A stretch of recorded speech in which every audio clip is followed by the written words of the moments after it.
보라 쌍과보다.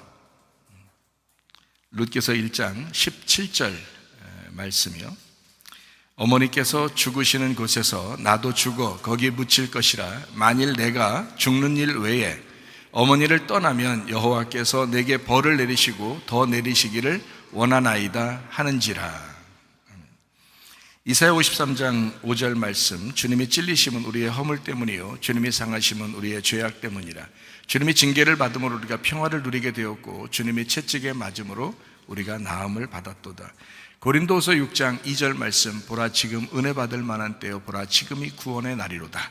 이렇게 한 번씩 하나님 말씀을 한 번씩 더 읽을 때에 여러분도 마음에 더 새기시기를 바랍니다. 그러라고 지금 계속 한 번씩 더 읽어드리는 거거든요. 예수님은 성령으로 잉태하셨습니다. 6월절 어린 양 예수의 피가 우리를 구원하셨고요, 예수님 침례 받으실 때 우리의 모든 죄가 예수님에게 넘어갔습니다. 그 어린 양에게 넘어갔다. 그래서 침례 요한이 그러죠. 보라 세상 죄를 지고 가는 하나님의 어린 양이로다 그래요. 그래서 그분에게 침례를 줄 때 그 머리에 안수하시고 침례를 주게 되거든요. 그게 이제 우리의 모든 죄를 그분에게 넘기는 거예요. 마지막 제사장, 마지막 선지자로서 침례 요한이 예수님에게 모든 죄를 넘겨드리고, 그러니까 율법의 마지막이죠. 그걸 넘겨드리고 복음이 시작되도록 그렇게 만드는 그 과정입니다. 침례받는 그 마태복음 3장의 그 장면이요. 그리고 난 다음에 이제 광야에서 시험을 받죠. 세 가지 시험을 다 이기셨습니다. 아담과 하와는 세 가지 시험에 넘어졌죠. 그런데 예수님은 이 땅에 오셔서 세 가지 시험을 승리하셨습니다. 그리고 이제 주님의 일을 3년 반 동안 아버지의 일을 충실히 하시다가 십자가 못 박혀 돌아가시면서 다 이루었다 그렇게 하고 부활 승천하셨습니다. 그리고 우리에게 성령으로 함께 하시는 것, 이거를 임마누엘이라고 그래요. 그래서 예수님의 이름이 예수라는 구원자, 치료자, 회복자라는 이름이고, 그분이 우리에게 주신 그 성령을 통해서 임마누엘, 영원히 우리와 함께 하신다, 이런 하나님이 우리와 함께 하신다. 보이지 않지만 우리 하나님은 우리와 함께 하십니다. 고린도전서 1장 10절 말씀. 같은 말을 하고 같은 마음을 가지고 또 같은 뜻으로 온전히 합해야 된다. 그래서 교회가 하나 되어야 된다. 주님의 성령이 오시면 교회가 하나 되는 것을 성령께서 원하시거든요. 성령이 오셔서 세우신 것이 교회니까. 그래서 교회가 이렇게 서로 연합하고 하나 되는, 그래서 목장들도 서로 함께 모여서, 목장들이 함께 모여서 예배드리고 그렇게 하는 게 좋단 말이에요. 식사도 목장들이 함께 모여서, 여기 일주일에 한 번씩 모이는데 목장들끼리 같이 모여서 예배드리고 목장들끼리 모여서 식사도 좀 하고 그러라고 이런 기회들을 주는 건데, 어떤 사람들은 이제 아파서 또 이렇게 분리가 돼가지고 예배 드리는 사람도 있고 그러는데요, 그렇지 않은 사람들은 목장별로 이렇게 같이 모여서 예배도 드리고 식사도 하고 하는 게 좋습니다.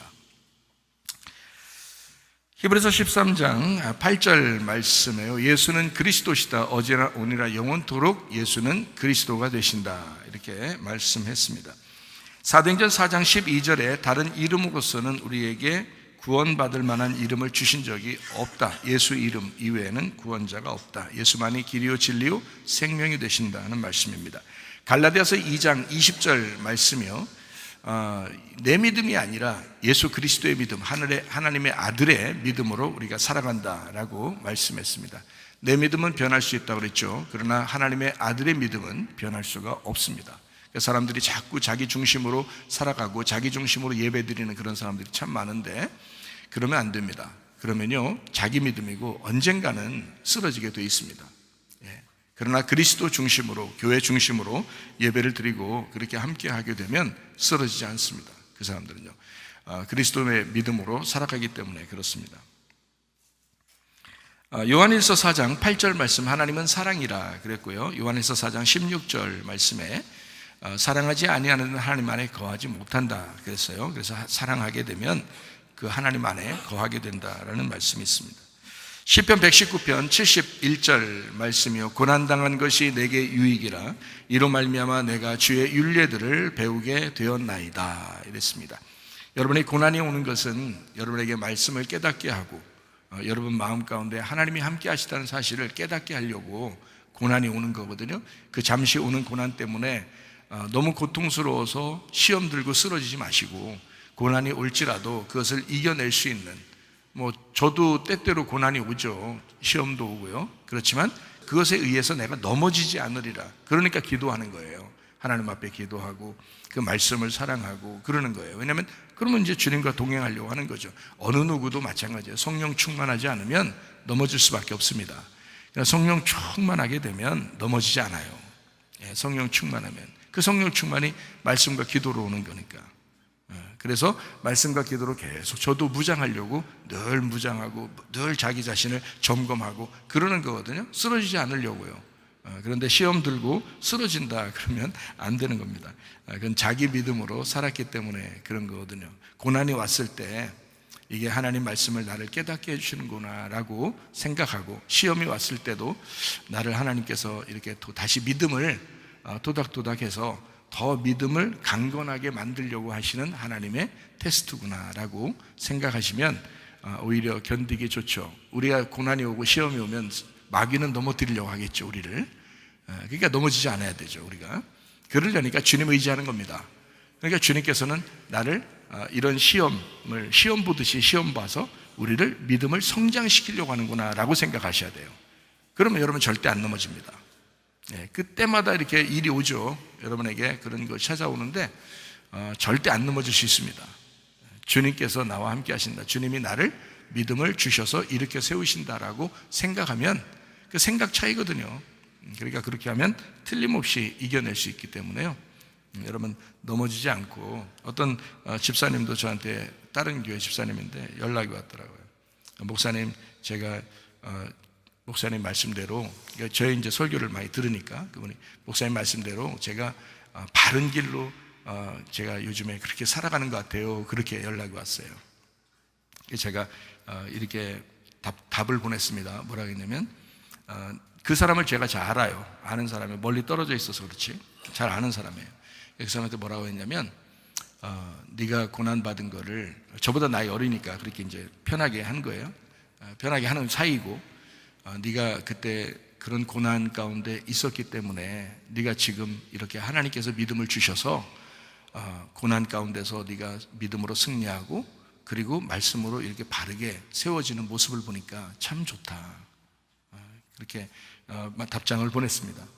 고난을 당한 사람은 자기 자신이 낮아집니다. 겸손해지고요. 한참 힘들고 그러면 자기 자신이 막 이렇게 힘들어지면 자기를 자꾸 이렇게 낮아지거든요. 주눅 들고. 주눅 드는 게 나쁜 것만은 아니에요. 주눅 들면 이렇게 살아가는 동안에 좀 희망이 없어 보이고 사람이 좀 축 처져 보이고 좀 그렇잖아요. 그런데 그것이 나쁜 것만은 아니에요. 왜냐하면 어떨 때는 자기를 자꾸 낮추는 기회가 되거든요. 그게 겸손이라고 그래요. 그래서 겸손이라는 단어가요, 성경에 겸손이라는 단어가 온유라는 거하고 사실 같은 의미예요. 의미는 같은 건데 겸손이란 뭐냐면 짓밟히다라는 단어예요. 짓밟히다. 그러니까 누군가가 여러분을 짓밟은 것처럼 느껴진다. 그러면 이제 그게 겸손하게 만들려고 하는 거예요. 하나님이 여러분을 겸손하게 만들어요. 왜냐하면 겸손한 사람에게 은혜를 주셔야 되거든요. 그러니까 하나님이 여러분에게 겸손하게 만드시려고 그러는 거니까 어떤 면에서는 그것도 유익하다는 거예요. 그래서 고난받는 게 반드시 우리에게 안 좋은 것만은 아니다. 좋은 것도 있다. 우리를 유익하게 만든다. 우리를 겸손하게 만들어서 은혜를 주시려고 하는 하나님이시다. 이것을 꼭 기억하시기를 바랍니다. 베드로전서 1장 9절 말씀 보니까 믿음의 결국 곧 영혼의 구원을 받음이라. 여러분이 교회 생활 열심히 했는데 영혼의 구원을 받지 못한다면 얼마나 억울한 일입니까? 믿음의 결론 부분에 가서 영혼의 구원을 다 받으시기를 바랍니다. 잠언 17장 3절 말씀이요, 도가니는 은을, 풀무는 금을 연단하거니와 여호와는 마음을 연단하시느니라. 하나님은 여러분의 마음을 연단하시길 원하셔요. 왜요? 연단하는 이유로 알죠? 깨끗한 금을 만들기 위해서예요. 깨끗한 금을. 그러니까 어려움이 오고 힘든 일이 닥쳤을 때 여러분 깨끗한 금으로 여러분을 뽑아내려고 하는 하나님의 마음을 기억하시면 좋습니다. 잠언 18장 1절 말씀이요, 무리에게서 스스로 갈리는 자는 자기 소욕을 따르는 자라 온갖 참지혜를 배척하느니라 그랬습니다. 그래서 욕망으로 말미암아 스스로 분리하지 말고 자꾸 이렇게 연합하고 서로 하나가 되고 공동체로 서로 모이는 그 교회 중심으로 살아가는 사람들, 그게 겸손한 거예요. 자기 혼자 막 완고해지고 고집을 부리고 자기 혼자 교만하고 이렇게 되면 분리가 되죠. 자꾸 모이지 못해요. 자기를 조금이라도 좀 싫은 소리 하면 싫어하고, 좀 깨뜨리려고 그러면 자기가 막 안 깨지려고 노력하고, 이걸 뭐라고 그러냐면 고집장이라 그러는 거예요. 그걸 교만하다 이렇게 말하는 거예요.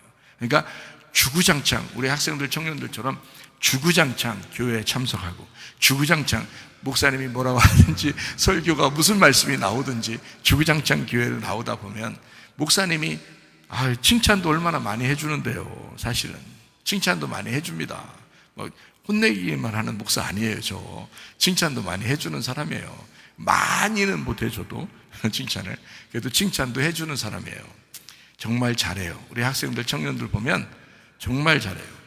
이거 어디 갖다 놔도요, 진짜 다 집사, 전도사, 장로감이에요. 어디다 갖다 놔도 진짜 얼마나 열심히 잘하는지. 여러분이 아마 같이 생활하다 보면 깜짝깜짝 놀랄 거예요. 자, 에베소서 2장 22절 말씀에 너희도 성령 안에서 하나님이 거하실 처소가 되기 위하여 그리스도 예수 안에서 함께 지어져 가느니라. 함께 지어져 가는 사람, 함께 이렇게 건축해 가는 그런 성도들 다 되셔야 합니다. 오늘은 특별히 이제 위에 사람을 존중하는 그런 날이라고 제가 전해 들었습니다. 어떤 날과 달과 이런 건 우리 교회가 별로 이게 중요시하는 교회는 아니니까, 어린이라고 해서 어린이 무슨 축하의 날, 어버이라고 해서 어버이 축하의 날, 성탄절이라고 해서 성탄절 축하의 날, 부활절에 부활절 축하의 날, 이런 거 사실 크게 중요한 거 아니죠. 못하니까 어느 날이라도 잡아놓고 그거 하라는 거 아니에요. 그죠? 근데 원래부터 잘하면요, 그런 거 날짜 필요 없습니다. 그죠? 그런 거 필요. 원래 잘하면, 원래부터 그냥 평상시에 잘하고 있으면 어떤 날은 사실 중요한 게 아니죠. 그게 그리스도인들은 우리의 생활 가운데 늘 그리스도인의 삶을 사시면 됩니다.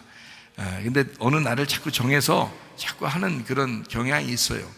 그래서 제가 한번 생각을 해봤습니다. 제가 이 교회에 대한 생각을 해보고요, 그리고 어머니에 대한 생각도 해봤어요. 어버이날 이제 저희 아버지 돌아가 있으니까 지금 천국에서 이제 우리 예배에 참석하고 계시겠죠. 아무래도 우리 어머니가 이제 혼자 계셔서 어머니도 잘 생각해보고 그래 봤거든요. 제가 생각하기에는 교회가 어머니와 같다, 이런 생각이 들어요. 우리 교회가 어머니와 같다, 그런 품이 또 돼야 되고요. 어머니와 같은 그런 품이 바로 교회가 돼야 합니다. 교회는, 지금 우리의 교회는 나그네에게는 집과 같은 교회, 고아에게는 아버지와 같은 교회, 과부에게는 남편과 같은 그런 교회. 그러면서도 아들이 소중한 예수님이 아주 소중한 과부와 같은 교회. 그게 이제 우리의 교회의 모습이다 하는 겁니다. 교회가 그래야 되고, 목사가 그래야 되고, 성도가 그래야 되고, 엄마들이 그래야 합니다.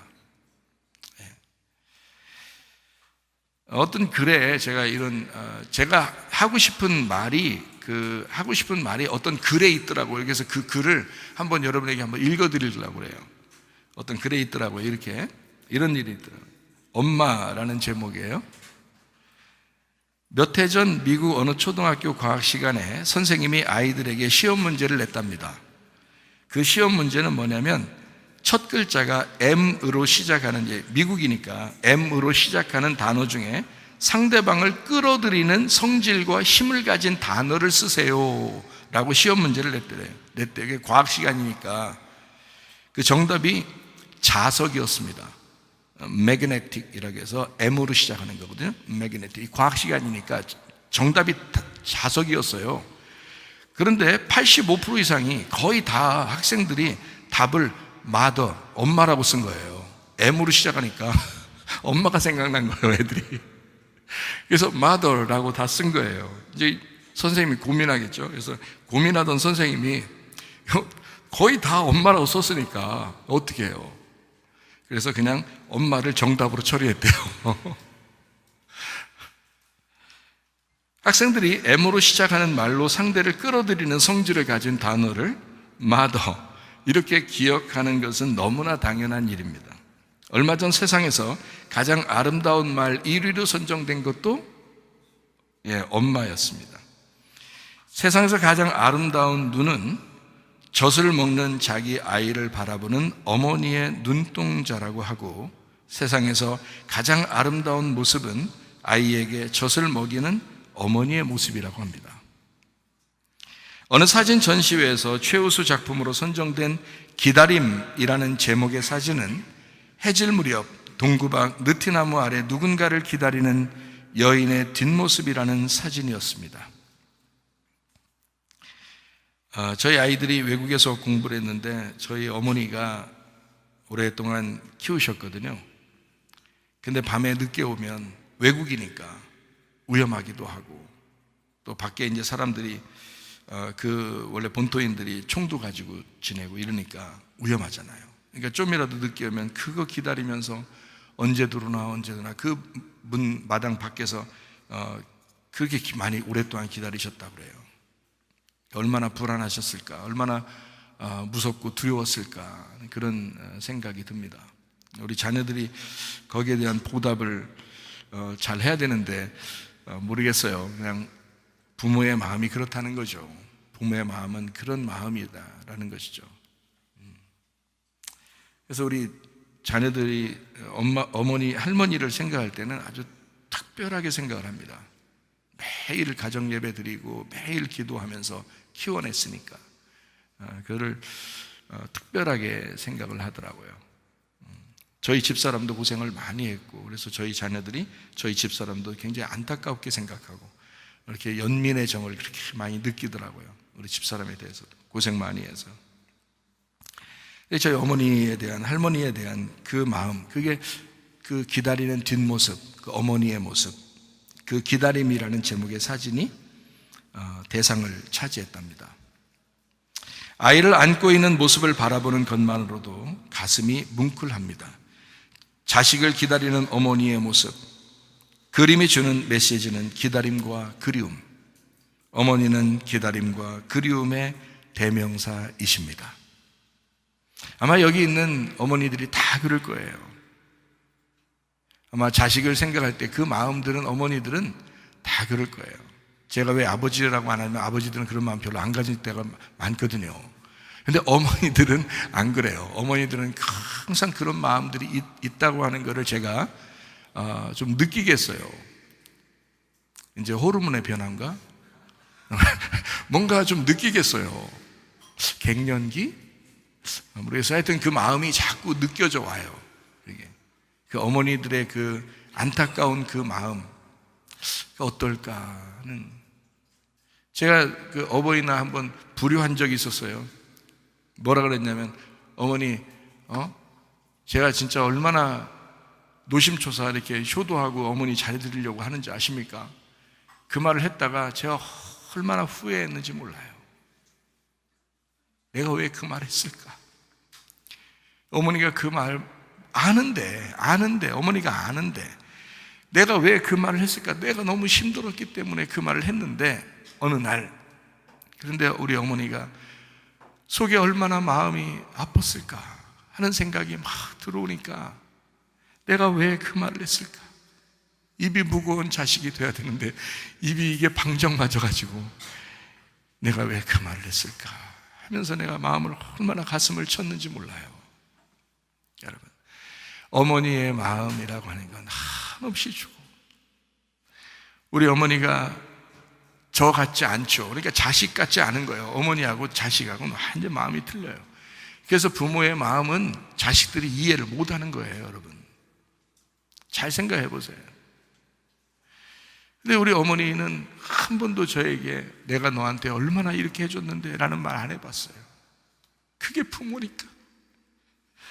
자식이니까 부모에게 투정하는 그런 말을 내가 했을 때 내가 얼마나 마음이 아팠는지, 그 어머니에 대한 마음이 얼마나 마음이 아팠는지 저도 나름대로 참 수고하고 고생한다, 잘해드리려고 한다. 마음이 그만큼 나 같은 아들이 없다. 그렇게 하는 것 같은데 그런 말을 내가 했다니 그 말을 왜 내가 했을까?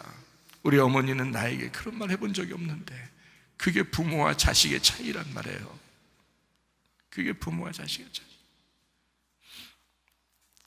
어른 병원에서 이랬다 그러죠. 어머니가 이제 아파서 수술을 해야 돼. 금방 수술해야 되는 그런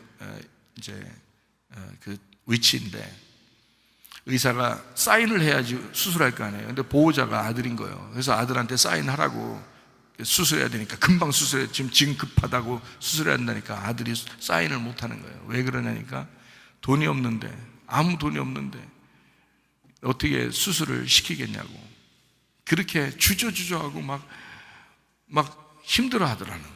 힘들어하는. 그러니까 의사가 한마디 하더래요. 상황이 바뀌어서 당신이 이렇게 누워있고 어머니가 그 자리에 있었다면 어머니도 사인을 해주지 않을까? 어머니는 주저주저하면 당신처럼 사인하지 않고 이렇게 있을까? 그러니까 주변에 있는 사람들이 빨리 사인해 그래가지고 막 사인했다. 어머니와 자식의 마음이 이렇게 다른 겁니다. 부모와 자식의 마음이 이렇게 다른 거예요. 아무리 자식들이 그렇게 어머니에 대한 마음을 안다 하더라도 어릴 적부터 키워낸 그 어머니의 마음을 아마 그만큼 이해를 못할 거려. 여자는 어릴 적엔 아버지를 기다리고 성장하여 결혼해서 자식을 낳아 자식이 외출하면 그 자식을 기다리게 된답니다. 기다릴 수 있고 그리워할 수 있는 상대가 있다는 것은 행복이기 때문입니다. 사랑은 그리움이고 기다림입니다. 그래서 그리움과 기다림은 사랑의 또 다른 말인 것 같습니다. 전쟁이 나서 아이들을 데리고 피난을 가다가 폭탄이 떨어지면 아버지는 진보다리를 잡고 몸을 숨기지만 어머니는 아이들을 안고 방패막이가 된답니다. 자식을 사랑하는 마음은 동물 세계에서도 볼 수 있습니다. 어느 시골에 화재가 발생했는데 불이 모두 다 꺼지고 난 다음 날 부엌 광에 들어가 보니까 암탉이 병아리들을 품은 채 새까맣게 타 죽어 있었고 병아리들은 모두 살아 있었다는 실화가 전해집니다. 가족 여행을 간 자식이 늙은 어머니를 홀로 둔 채 돌아가는 바람에 경찰이 양로원에 입원시켰다는 소식도 있는 세상입니다. 놀라운 것은 그 어머니는 아들의 이름과 주소를 결코 말하는 일이 없다고 합니다. 자식은 어머니를 버려도 어머니는 자식을 결코 버릴 수 없기 때문입니다. 자식이 손해볼까봐, 혹시 경찰이 물어볼 때 손해볼까봐 자식의 이름을 결코 말하는 적이 없답니다. 그래서 부모님은 어릴 적엔 디딤돌, 나이가 들면 걸림돌, 더 늙으면 고인돌이라는 말이 있는가 봅니다. 어머니, 모든 인간의 영원한 안식처이자 고향 같은 존재, 모든 것을 다 품어주시고 모든 것을 다 주고도 항상 기억하지 않는 어머니, 그건 영원한 향수이며 불러도 자꾸만 그리운 마음의 고향과 같은 이름입니다. 이 세상에서 나보다 나를 더 사랑했던 그분이 바로 그리도 그립고 그리운 우리의 어머니셨습니다. 어머니 감사합니다.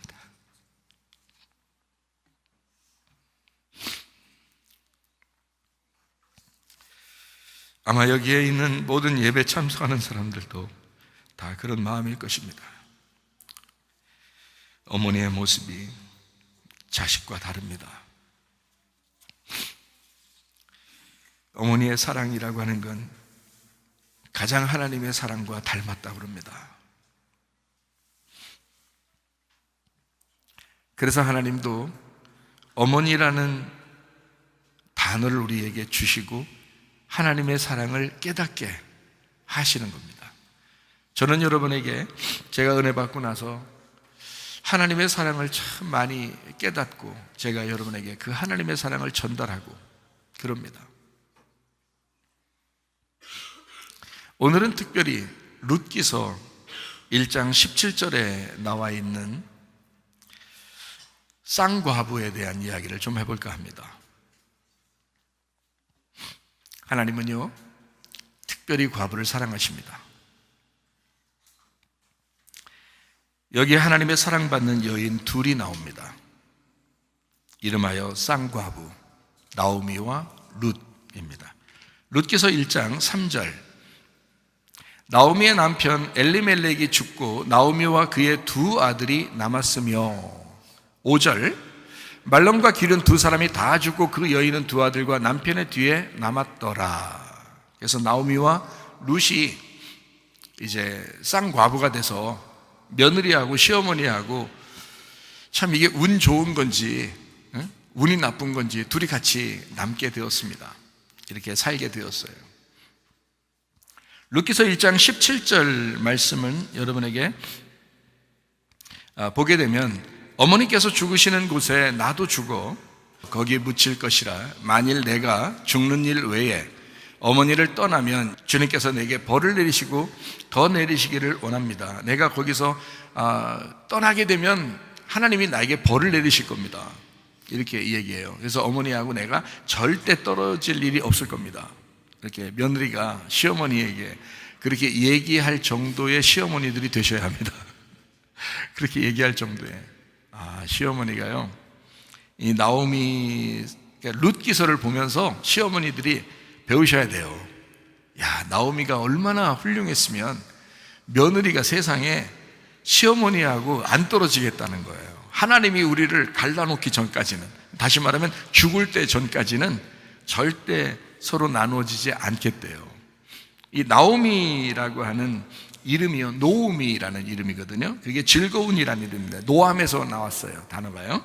이게 아름다움, 은혜, 유쾌함, 기쁨, 나엠에서 나왔는데 유쾌하다, 아름답다, 기뻐하다라는 단어에서 나왔어요. 자, 근데 과부가 됐어요. 자, 기뻐할 수 있을까요? 유쾌할 수 있냐고요. 그러니까 나오미가 돌아와가지고 사람들이, 야, 나오미가 돌아왔다, 유쾌함이 돌아왔다, 아름다움이 돌아왔다, 기쁨이 돌아왔다 그러니까 나오미가 뭐라 그래요? 야, 나를 나오미라고 부르지 마라, 마라라고 불러라. 나오미라고 부르지 마라, 마라라고 불러라. 이렇게 해요. 마라라고 하는 말은 쓴 물이거든요. 쓰다라는 단어, 고통스럽다, 죽을 것 같다, 이런 말이거든요. 나오미 아니야, 이제 마라야, 마라, 죽을 것 같아, 막 이런 이야기예요. 그렇게 부르라고 사람들에게 이야기하는 장면이 나옵니다. 이제 룻하고 같이 나오미가 같이 왔어요. 이 룻이라는 이름이요, 루트라는 이름입니다. 이 루트가 뭐냐면 친구예요. 친구. 레우트라고 해서 이게 친구, 이웃, 짝입니다. 자, 그러면 잘 생각해봐요. 나오미하고 룻하고 지금 어떻게 됐다는 거예요? 친구처럼 지낼 수 있었다는 거예요. 이웃이 되었다는 거예요. 둘이 짝이 되었다는 거예요. 그러니까 여러분, 며느리하고 시어머니하고, 야, 나는 시어머니야, 이렇게 하지 말고, 저는 며느리예요, 이렇게 하지 말고, 둘이 좀 친구처럼 지내면 얼마나 좋을까? 친구처럼. 서로 짝이 되면 얼마나 좋아요. 그래서 짝이 되면 떨어지면 안 되잖아요. 그래서 룻이 나오미를 떨어지지 않고 사는 거예요. 그러니까 한마디로 말하면 둘 다 과부고요, 거기서 특징이. 그리고 나오미가 룻이 되고 룻이 나오미가 된 거예요. 다시 말하면 짝이 된 겁니다. 둘이라고 생각하지 않은 거예요. 나오미는 자기가 룻의 상태고 룻은 자기가 나오미의 상태라고 여긴 거죠. 그러니까 나오미는 룻이라고 여기고 룻은 나오미라고 여겼어요. 그래서 이 둘이 짝을 이루었으니까 두 개 이름을 합쳐보면 어떻게 되는지 알아요?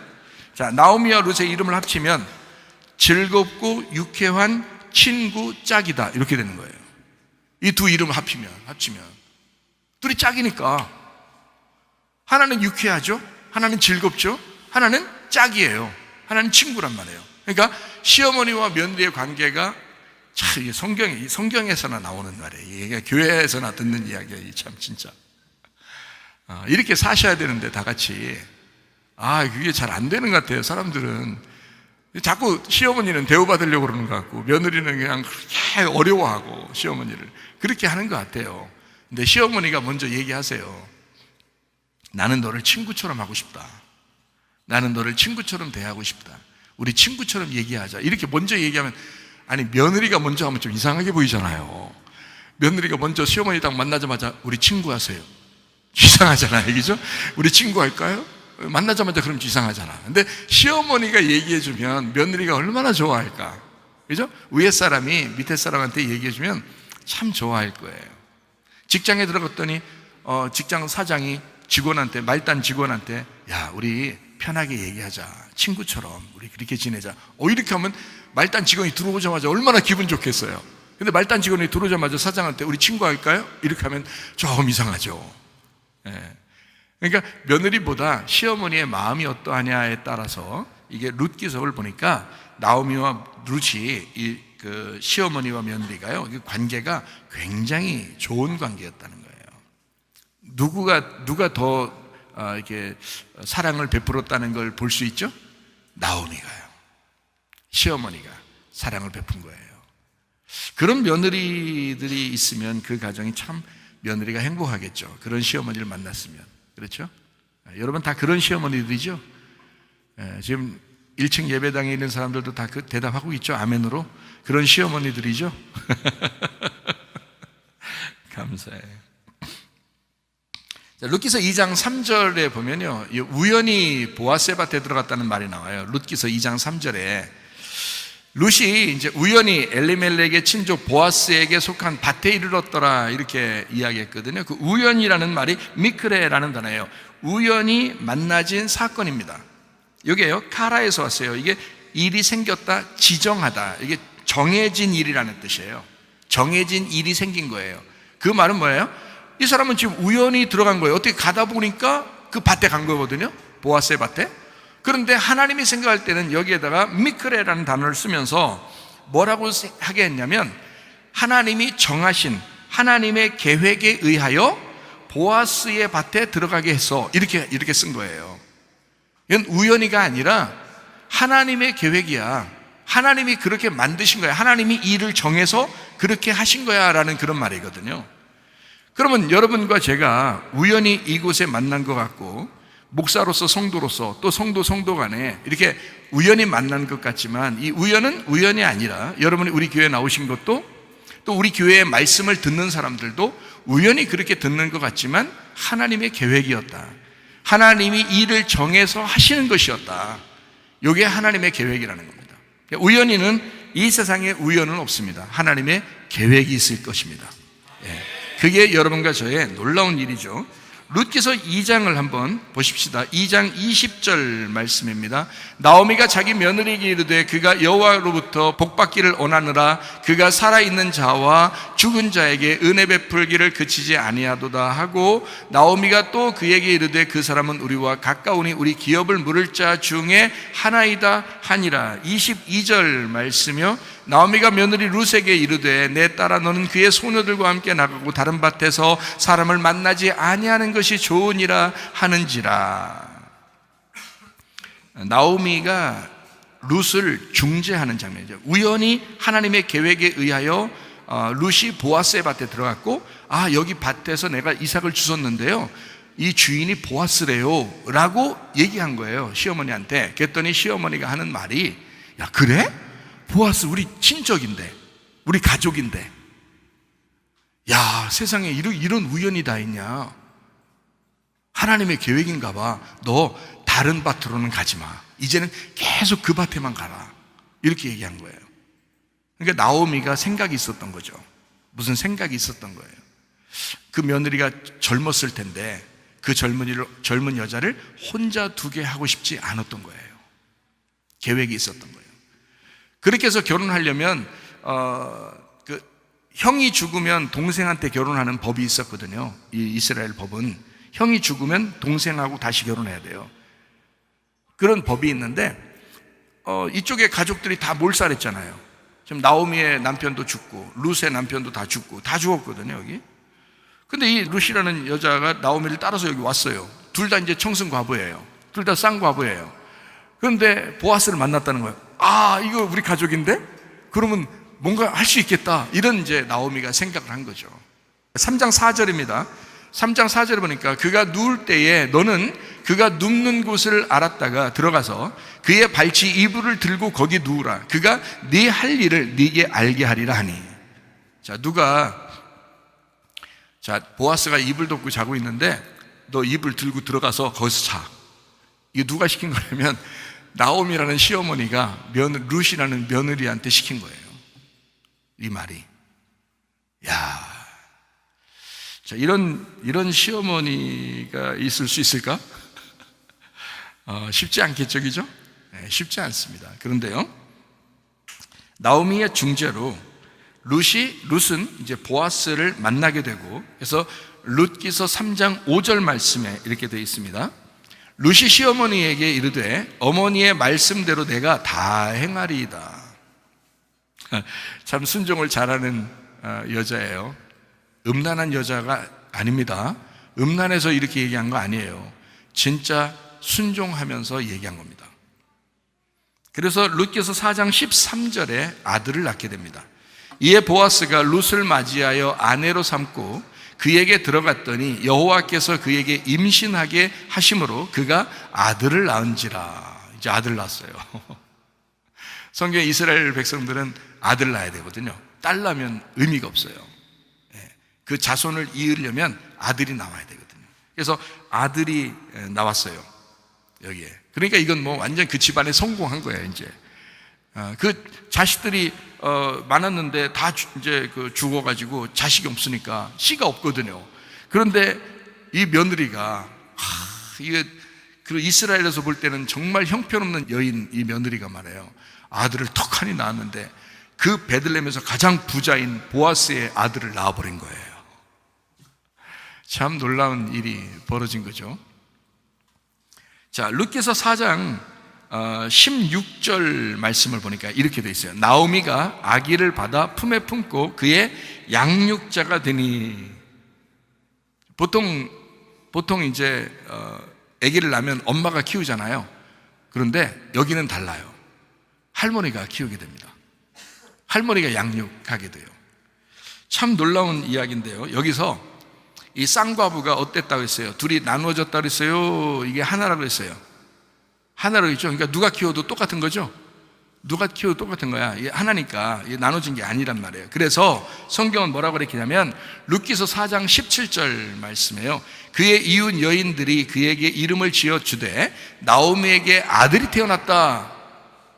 누가 난 거예요? 원래 룻이 났잖아요. 근데 나오미에게 아들이 태어났다 하여 그의 이름을 오벳이라 하였는데 그는 다윗의 아버지인 이새의 아버지였더라. 이랬습니다. 그러니까 다윗 왕이 나오는 그 조상이 된 거예요. 이 집안이. 그러니까 왕족이 되어버리는 거예요. 자, 쌍과부에게 동시에 아들이 생긴 겁니다. 그렇죠? 이 같은 거니까 룻이 나오미고 나오미가 룻이니까 지금 이게 둘이 같은 거예요. 쌍과부에게 동시에 아들을 제공하시는 하나님. 이것이 다윗을 통해서 이 땅에 이제 다윗의 자손으로 나오시는 예수님에게까지 이어지는, 그래서 아들이 죽지 않고 영원히 가게 하는 그 쌍과부에게 2배의 축복을 주는 일반적인 아들, 그러니까 다윗의 자손으로서도 되지만 예수님이, 하나님의 아들인 예수님이 나오게 하는 그 조상이 되는 쌍과부의 2배의 축복. 하나님은 과부의 원함을 무시하지 않으시는 하나님이십니다. 여러분이요, 이 하나님이 정말 사랑이 많으신 하나님이구나. 하나님은 과부를 애초롭게 생각하시는 하나님이시구나 라는 것을 여러분 꼭 기억하시길 바랍니다. 그러니까 홀로 되면 힘이 없거든요. 사람이 힘 빠져요. 그런데 하나님이 함께 하신다. 하나님이 그 사람에게 더 함께 하신다. 그렇게 힘을 주시는 하나님. 왜냐하면 과부는 힘이 없거든요. 자기를 지탱해 주는 그 버팀목이 없잖아요. 그래서 홀로 있잖아요. 외롭잖아요. 그리고 힘이 약하잖아요. 사람들이 무시하잖아요. 근데 하나님이 그걸 다 아시는 거예요. 내가 너에게 더 힘을 줄게. 내가 너와 더 함께 할게. 다른 사람보다 2배로 내가 축복해 줄게. 그게 하나님의 사랑입니다. 쌍과부에게 2배의 축복을 주시는 하나님. 나오미와 룻이 양식을 구하러 돌아온 장소가 하필 베들레헴이에요. 베들레헴, 양식의 집, 떡집, 빵집이라고도 하는 방앗간, 베들레헴, 예수님이 태어난 장소입니다. 그래서 보아스의 자손으로 예수님이 나오는 거예요. 참 놀랍죠. 이렇게 하나님이 축복하십니다. 하나님은 과부를 그냥 두신 하나님이 아니십니다. 누가복음 7장 11절부터 15절까지 말씀을 보면요, 그 후에 예수께서 나인이란 성으로 가실새 제자와 많은 무리가 동행하더니 성문에 가까이 이르실 때에 사람들이 한 죽은 자를 메고 나오니 이는 한 어머니의 독자요 그의 어머니는 과부라. 그 성에 많은 사람도 그와 함께 나오거늘 주께서 과부를 보시고 불쌍히 여기사 울지 마라. 가까이 가서 그 관에 손을 대시니 맨 자들이 서는지라. 예수께서 이르시되 청년아 내가 네게 말하노니 일어나라 하시매 죽었던 자가 일어나 앉고 말도 하거늘 예수께서 그를 어머니에게 주셨다라고 되어 있습니다. 나인이라고 하는 장소가 나아, 목초지, 목장입니다. 즐거운 곳, 편한 곳, 즐겁다, 아름답다라는 나인이라는 장소, 그 성이에요. 그 나인이라는 단어가 그러니까 즐겁고 편안한 아름다운, 그러니까 지금으로 말하면 뭐냐면 가정입니다.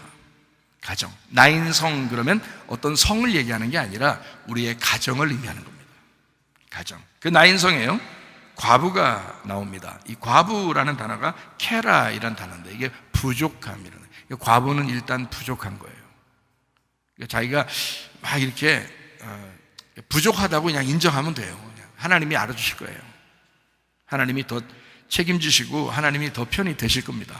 이렇게 너무 다른 사람 의지하지 말고 하나님 의지하고 사시면 됩니다. 남편이 없는, 이게 케라입니다. 그래서 부족한, 남편이 없는 이란 단어가 과부입니다. 이게 카스마에서 나오는데 이게 틈, 공간, 하품, 아주 형편없이 아무것도 없는 빈 공간 같은 사람이다 이렇게 표현하거든요. 그걸 과부라고 합니다. 그러니까 텅 비어있는 사람. 자, 가정이라는 나인성이 있는데 아름다워야 되는데 편안하고 행복해야 되는데 자기 마음은 늘 공허하고 텅 비어있어. 그걸 뭐라 그런다? 나인성의 과부라고 그런다. 나인성의 과부. 그의 아들이 죽었어요. 예수님이 그냥 두셨어요? 살렸어요? 살렸어요. 아들까지 죽으면 어떻게 살래? 나인성 과부야, 너 아들까지 죽으면 어떻게 살래? 아들을 살려주시는 거예요. 참 놀랍죠. 열왕기상 17장 9절부터 11절까지 말씀입니다. 너는 일어나 시돈에 속한 사르밧으로 가서 거기 머물라. 내가 그곳 과부에게 명령하여 네게 음식을 주게 하였느니라. 그가 일어나 사르밧으로 가서 성문에 이를 때 한 과부가 그곳에 나뭇가지를 줍는지라. 이에 불러 이르되 청하건대 그릇에 물을 조금 가져다가 내가 마시게 하라. 그가 가지러 할 때 엘리야가 그를 불러 이르되 청하건대 네 손에 떡 한 조각을 내게로 가져와라. 이렇습니다. 17절을 한번 또 보겠습니다. 2일 후에 그 집 주인 되는 여인의 아들이 병들어 증세가 심히 의중하다가 숨이 끊어진지라. 여기 과부인데 아들 죽은 거예요. 여기도. 그럼 어떻게 해야 돼요? 살아야 돼요? 그냥 내비둬야 돼요? 살아야 되겠죠? 그게 하나님 마음이니까. 그래서 엘리야를 통해서 22절에 이렇게 말합니다. 여호와께서 엘리야의 소리를 들으심으로 그 아이의 혼이 몸으로 돌아오고 살아난지라. 어때요? 하나님께서 과부를 그냥 두셨어요? 엘리야에게 그렇게 헌신했던 하나님의 종을 그렇게, 그 종이 왔다고 종이 그냥 그 사람 참 너무해. 저는 못할 것 같아. 그렇게 엘리야는 진짜 너무한 거야. 그거 먹고 죽겠다고, 과부하고 그 아들이 그거 한 번 먹고 죽겠다고 한 거 그거 달라는 거예요. 엘리야 그렇잖아요. 그 내용을 쭉 읽어보면요. 그런데 또 그 과부가 또 주네. 또 그걸 또 주니까 또 죽어서 가보니까 그릇에 또 있고, 또 다 해먹고 같이 먹으면 또 그 그릇에 가면 또 있고, 이래서 그 광야에서 말해요. 그 힘든 그 인생의 그 여정에서 말해요. 어렵고 그 환난스러운 그 고통에서 말해요. 하나님이 계속 떡을 먹게 하시고 살려줬단 말이에요. 근데 털크덕 아들이 죽었네요. 이거 뭐 사는 것도 사는 게 아니죠. 그때 하나님이 그냥 두시지 않았어요. 하나님이 그 여인을 살려주셨습니다. 시돈이라는 게 찌돈입니다. 고기 잡는다는 단어인데요. 그 시돈 땅에 사르밧이라는 짜레파트라는 이름의 곳이 있는데요. 그 짜르파트라는 곳이 그게 뭐냐면 연단, 정련하는 거. 이게 짜라프에서 왔어요. 녹이다, 재련하다, 연단하다. 자, 여기에 이제 어떤 장소인지 아시겠죠? 용광로입니다. 용광로. 그러니까 이 여자는 그 아들하고 진짜 한 번 먹고 죽을 것밖에 없을 만큼 고통받는 여인이에요. 그러니까 하나님이 그 사람을 고통 속에 집어넣어서 용광로로 만드신 거야. 얼마나 힘들게 살았겠어요. 그냥 이름만 딱 들어도 아는, 거기에 그 과부가 있어요. 그 여자 아샤 알마나, 여기 버려진 곳, 황폐한 집, 이 알마 안에서 왔는데 이게 사별, 버림받은, 아람, 메다, 묵다, 말이 없다. 그래서 남편이 아마 사별했는가 봐요. 그래서 아무 말도 못하고 살아가는 그런 여인이에요. 이게 사르밧 과부입니다. 과부는 뭘 의미하는 거냐면 남편이 사망하였거나 또는 버림받아 홀로 된 여인을 의미할 때 과부라고 그럽니다. 성경에서는요. 과부의 아들이 죽으면 과부가 죽은 거예요. 자, 하나님은 과부를 2번 죽일 수 있어요? 없죠. 자, 과부가 뭐라고요? 과부가 뭐라고요? 남편이 죽은 사람이잖아요. 그때 한 번 죽은 거잖아. 남편이 죽은 거잖아. 그러니까 한 번 죽은 거야, 이미. 근데 아들까지 죽는다? 이 2번 죽이는 거예요. 하나님은 그런 하나님 아니시라는 거지. 나는 너희들이 2번 죽는 걸 원하지 않는다. 그래서 요한계시록에 예수 그리스도를 믿게 되고 첫째 부활에 동참하게 되면 2번째 사망을 너희가 겪지 않을 것이다 라고 나오는 거예요. 과부를 2번 죽게 하지 않는 하나님, 과부의 아들을 갖다가 기어코 살리시는 하나님, 세상의 남편이 죽은 자이기 때문에 하나님이 과부의 남편이 되시는 하나님. 그래서 아들이 죽으면 하나님의 아들이 죽는 거예요. 남편이 하나님이니까. 무슨 말인지 아시겠어요? 과부의 남편 하나님이시니까 그 과부의 아들이 죽으면 하나님의 아들이 죽는 거예요. 하나님은 그걸 그대로 둘 수가 없는 거예요. 하나님의 아들이 죽으면, 그 아들이 죽으면 과부를 2번 죽게 하는 것입니다. 그래서 아들을 죽이게 버려둘 수가 없는 거예요. 하나님의 마음이. 하나님이 이렇게 사랑이 많으신 하나님. 과부의 아들은 죽어도요 살아납니다. 살아나야 돼요. 남편을 잃은 여인은 다시는 남편을 잃어버려서는 안 된다는 말씀입니다. 자, 남편을 잃어버렸죠? 그 아들이 죽으면 또 한 번 남편을 잃는 거예요. 남편의 시잖아요. 이해가 돼요? 그래서 남편을 잃어버린 그 과부는 다시는 남편을 잃어버리면 안 된다. 2번째 남편을 잃어버릴 수가 없다. 그분이 바로 여러분과 저의 하나님이십니다. 우리는 모두 다 과부와 같은 사람입니다. 그래서 우리는 언제든지 나는 홀로 있는 사람이다. 이 땅에 여러분 교회에 나왔다면요, 교회에 나온 사람들은 사실은 이 세상을 등지고 나온 거잖아요. 이 세상에서 버림받아 나온 거라고요. 여러분은 이 세상이 여러분에게선 죽어서 여러분이 교회에 나온 거라고요. 그래서 하나님이 여러분의 남편이 되신 거라고요. 그래서 이 과부는 우리 속에 하나님의 아들이 잉태되고 또 그 아들이 출산되어 그 아들과 함께 살아갈 때는, 그 하나님의 아들을 품에 품고 우리가 살아갈 때는요, 그 아들을 죽이지 않습니다. 하나님이 영원히 우리의 남편이 되신다, 그 말입니다. 여러분, 그 하나님, 그 사랑의 하나님과 동행하다가 주님 만나시기를 바랍니다. 찬양하겠습니다.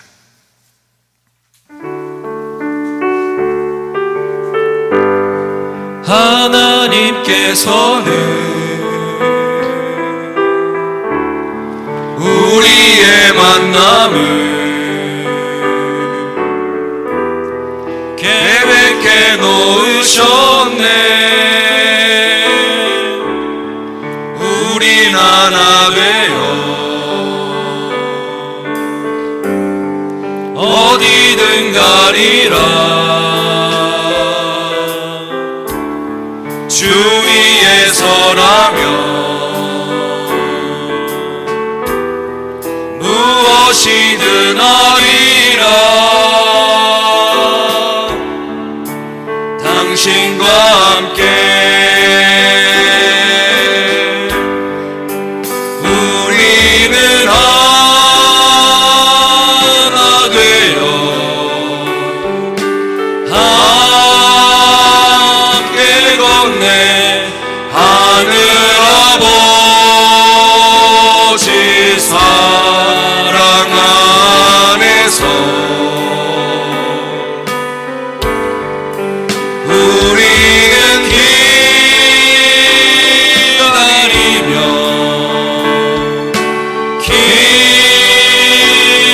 기도하네. 우리의 삶에 사랑 넘치도록. 우리 한번 기도하겠습니다. 하나님 앞에 기도할 때 우리 하나님께서 우리를 이토록 사랑하심을 믿습니다. 하나님 아버지, 버리운 자를, 또한 남편이 죽은 자를 그토록 사랑하시면서 끊임없이 함께 하시는 우리 하나님, 우리 교회와 동행하시고 우리의 가정들마다 하나님이 동행하셔서 하나님이 함께 하시는 가정과 하나님이 함께 하시는 교회가 되게 하옵소서. 주의 사랑을 나누는 자 되게 하옵소서. 기도합니다. 우리 하나님 아버지의 사랑과 은혜를 감사를 드립니다. 하나님 아버지의 뜻대로 살다가 주님 만나게 도와주시옵소서. 하나님 아버지, 우리는 연약하고 우리는 부족합니다. 우리를 온유하게 하시고 우리를 겸손하게 하시는 하나님의 놀라운 은혜 가운데 있게 하심을 감사드립니다. 하나님 아버지여, 진실로 우리의 부족함을 아시고 먼저 찾아와 주시는 하나님, 우리를 사랑하시는 하나님, 끊임없이 우리의 연약함을 도우시는 하나님, 우리와 동행하시는 그 주님과 우리가 영원히 동행하다 주님 만나기를 소원합니다.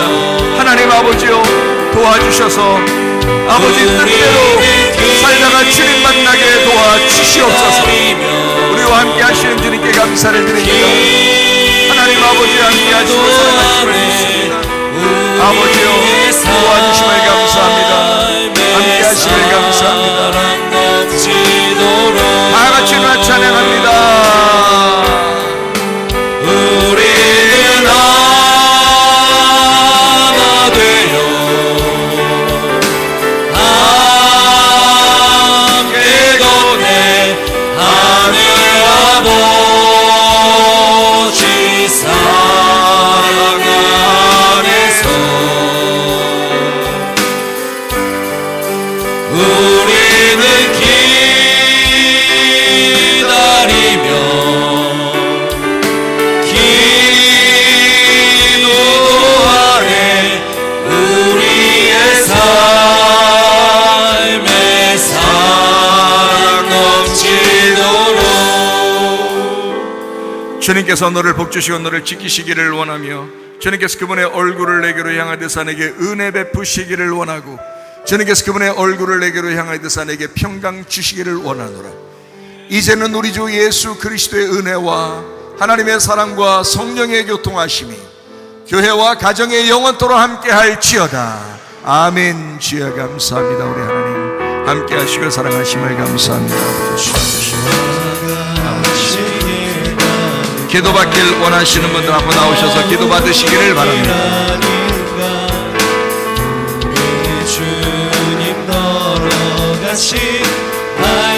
발자취를 밟겠네. 날마다 주님 따라가리. 한 걸음씩 또 한 걸음씩 주님 나와 영원히 함께 하시니 기쁨으로 걸어가리